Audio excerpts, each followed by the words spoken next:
क्या आपने कभी महसूस किया है कि हम भारतीय असफलता फेलियर से ज्यादा डरते हैं बजाय सफलता सक्सेस को अपनाने के? क्यों हमारी जिंदगी में अक्सर अगर मैं हार गया तो, यह सवाल अगर मैं जीत गया तो से ज्यादा हावी रहता है? आज हम समझेंगे कि भारतीय समाज में यह डर क्यों इतना गहरा है और इससे बाहर निकलकर कैसे हम अपनी जिंदगी बदल सकते हैं। पार्ट 1। भारतीय समाज और असफलता का डर। भारतीय समाज में कंपटीशन जन्म से ही शुरू हो जाता है। जैसे ही बच्चा स्कूल जाता है, उसकी तुलना बाकी बच्चों से शुरू हो जाती है। अगर उसने अच्छे अंक नहीं लाए तो परिवार और रिश्तेदार तुरंत कह देते हैं, पढ़ाई में ध्यान नहीं है, कुछ नहीं कर पाएगा। यही बातें उसके दिमाग में यह बीज बो देती हैं कि फेल होना मतलब उसकी कीमत कम हो जाना। यही कारण है कि बच्चा नई चीजें ट्राई करने से भी डरने लगता है, क्योंकि उसे लगता है कि अगर फेल हुआ तो घर वाले और समाज उसे स्वीकार नहीं करेंगे। उदाहरण के लिए आईआईटी, जेईई और नीट एग्जाम्स को ही देख लीजिए। हर साल लाखों बच्चे इन एग्जाम्स की तैयारी करते हैं, लेकिन सिर्फ एक छोटा प्रतिशत ही सफल हो पाता है। बाकी बच्चे असफल होते हैं, लेकिन समाज और परिवार अक्सर उस असफलता को सीखने का मौका नहीं बल्कि जीवन की हार मान लेते हैं। यही कारण है कि बहुत से बच्चे डिप्रेशन तक में चले जाते हैं। असल में असफलता को लेकर यह डर हमारी परवरिश और हमारी अपब्रिंगिंग से गहराई से जुड़ा हुआ है। हम बच्चों को रिस्क लेने या अलग सोचने की आज़ादी कम देते हैं और यही चीज उन्हें फेलियर से डराती है।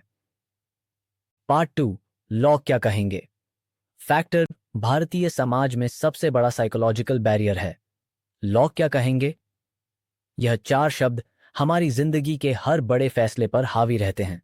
चाहे करियर चुनना हो, शादी करनी हो या कोई नया बिजनेस शुरू करना हो, हर बार यह सवाल सामने आ जाता है। मान लीजिए कोई लड़का सिक्योर नौकरी छोड़कर अपना स्टार्टअप शुरू करना चाहता है। घर वालों का पहला सवाल होगा, अगर स्टार्टअप फेल हो गया तो? लोग क्या कहेंगे कि नौकरी छोड़ दी और बर्बाद हो गया? यही सोच उसे डराती है और रिस्क लेने से रोक देती है। इसका सबसे बड़ा उदाहरण एमएस धोनी की जिंदगी है। जब उन्होंने सिक्योर रेलवे की नौकरी छोड़कर क्रिकेट को चुना तो समाज ने सवाल उठाए। सबने कहा, अगर फेल हो गया तो? लेकिन उन्होंने उस डर को नजरअंदाज किया और अपने पैशन को चुना। नतीजा, आज वह दुनिया के सबसे सफल और प्रेरणादायक क्रिकेटरों में से एक हैं। असल में लोग क्या कहेंगे हमारे दिमाग में इतना गहराई से बैठा है कि हम अपनी जिंदगी खुद के लिए नहीं बल्कि दूसरों के अप्रूवल के लिए जीते हैं। पार्ट 3। शिक्षा प्रणाली और कंपैरिजन का जहर। हमारी शिक्षा प्रणाली मार्क्स और रैंक्स पर आधारित है। बचपन से बच्चों को यही सिखाया जाता है कि अच्छे अंक लाओगे तो विनर हो, वरना लूजर। यहाँ क्रिएटिविटी, क्रिटिकल थिंकिंग और एक्सपेरिमेंटेशन की वैल्यू बहुत कम दी जाती है। नतीजा ये होता है कि बच्चे रिस्क लेने से डरते हैं और असफलता को बर्दाश्त नहीं कर पाते। स्कूल और कॉलेज में टॉपर कल्चर भी यही माइंडसेट बनाता है। हर कोई टॉपर की पूजा करता है और बाकी बच्चों को नीचा दिखाया जाता है। इससे बच्चों के दिमाग में यह बैठ जाता है कि अगर वो नंबर 1 नहीं है तो उनकी कोई वैल्यू नहीं है। इसके साथ साथ कंपैरिजन का जहर भी डाला जाता है। देखो, शर्मा जी का बेटा आईएएस बन गया, तुमने क्या किया? या गुप्ता जी की बेटी डॉक्टर है और तुम अभी तक एवरेज मार्क्स ला रहे हो। ये बातें बच्चों के आत्मविश्वास को तोड़ देती हैं और फेलियर के डर को और गहरा कर देती हैं। लेकिन ध्यान दीजिए, दुनिया के सबसे बड़े इनोवेटर्स जैसे स्टीव जॉब्स या बिल गेट्स पारंपरिक शिक्षा में टॉपर्स नहीं थे। फिर भी उन्होंने रिस्क लिया, फेलियर्स देखे और उनसे सीखकर सक्सेस पाई। अगर वो भी कंपैरिजन और ग्रेड्स के दबाव में जीते तो शायद दुनिया आज वैसी न होती जैसी है। पार्ट 4। असफलता का डर बनाम सफलता की साइकोलॉजी। 12 हम भारतीय समाज में असफलता को अंत समझते हैं। हमें लगता है कि अगर एक बार हम हार गए तो हमारी पूरी जिंदगी बर्बाद हो जाएगी। यही वजह है कि हम कोशिश करने से पहले ही डर जाते हैं। लेकिन अगर मनोविज्ञान की नजर से देखें तो असफलता असल में सीखने का सबसे बड़ा माध्यम है। सक्सेस और फेलियर दोनों ही जीवन के 2 पहलू हैं, लेकिन हमारा दिमाग फेलियर को एंड मानकर हमें रिस्क लेने से रोक देता है। उदाहरण के लिए क्रिकेटर सचिन तेंदुलकर को ही देख लीजिए। उनके करियर में शुरुआती दौर में कई बार ऐसा हुआ कि वे कम स्कोर पर आउट हो गए। मीडिया ने उन्हें क्रिटिसाइज किया, लोग मजाक उड़ाते थे, लेकिन अगर सचिन ने उस असफलता को अंत मान लिया होता तो वे आज गॉड ऑफ क्रिकेट न कहलाते। उन्होंने असफलता को फीडबैक माना, अपने गेम को इम्प्रूव किया और दुनिया के सबसे महान खिलाड़ियों में शामिल हुए। इसी तरह बिजनेस जगत में धीरूभाई अंबानी का नाम आता है। उन्होंने छोटे से पेट्रोल पंप पर काम शुरू किया, बहुत बार असफल हुए, बहुत बार उन्हें धोखे मिले, लेकिन हर बार उन्होंने असफलता को स्टेपिंग स्टोन बनाया और आगे बढ़ते गए। नतीजा, रिलायंस जैसी विशाल कंपनी खड़ी हो गई। असल में हमारी सोच यही होनी चाहिए कि फेलियर इल फीडबैक। अगर एक रास्ता बंद हो गया तो इसका मतलब यह नहीं कि यात्रा रुक गई है, इसका मतलब है कि अब हमें नया रास्ता ढूंढना है। सक्सेस वही पाता है जो फेलियर को एक टीचर मानकर आगे बढ़ता है।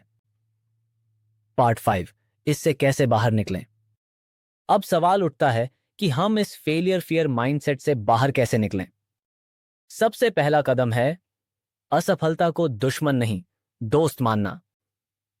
जब आप फेल होते हैं तो असल में आप यह जान जाते हैं कि कौन सा तरीका काम नहीं कर रहा। थॉमस एडिसन ने जब बल्ब बनाया तो उन्होंने 1000 से ज्यादा बार कोशिश की। जब उनसे पूछा गया कि आप इतने बार फेल हुए तो उन्होंने जवाब दिया, मैं फेल नहीं हुआ, मैंने 1000 तरीके खोजे जो काम नहीं करते। यही सोच हमें अपनानी है। दूसरा कदम है दूसरों की एक्सपेक्टेशन से खुद को आजाद करना। समाज चाहेगा कि आप वही करो जो सुरक्षित है, लेकिन सफलता उन्हीं को मिलती है जो कंफर्ट जोन से बाहर निकलते हैं। सोचिए, अगर पी.वी.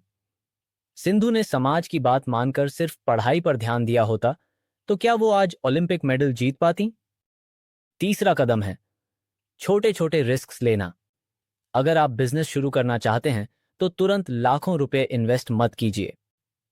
छोटे स्केल से शुरुआत कीजिए, मिस्टेक्स कीजिए और उनसे सीखते जाइए। इसी तरह अगर आपको कोई नई स्किल सीखनी है तो तुरंत एक्सपर्ट बनने का दबाव मत डालिए, धीरे धीरे प्रैक्टिस करिए। चौथा कदम है कंपैरिजन से दूर रहना। हम अक्सर खुद को दूसरों से कंपेयर करके ही डरते हैं।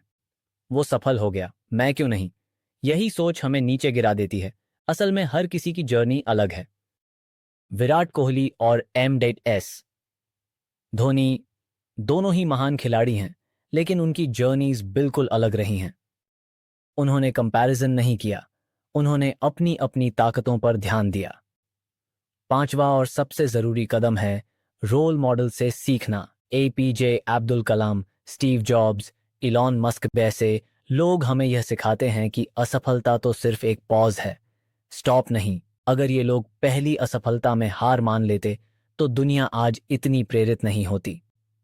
तो दोस्तों, अब आपने देखा कि क्यों हम भारतीय असफलता से ज्यादा डरते हैं। कभी समाज का दबाव, कभी परिवार की उम्मीदें, कभी लोग क्या कहेंगे की सोच और कभी शिक्षा प्रणाली का बोझ।